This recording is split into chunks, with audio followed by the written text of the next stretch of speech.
Le regard plongé sur un écran d'ordinateur, les mains propres, voici les mécaniciens de demain.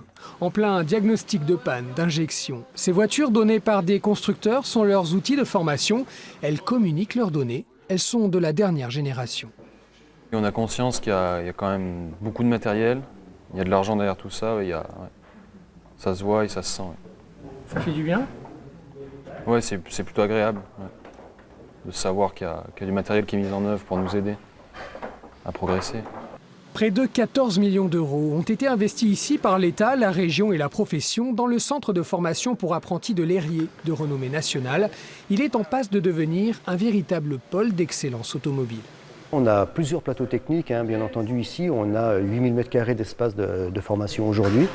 Et effectivement, on a des plateaux techniques qui sont dédiés à toutes ces différentes technologies, l'électrique, l'hybride et d'autres demain.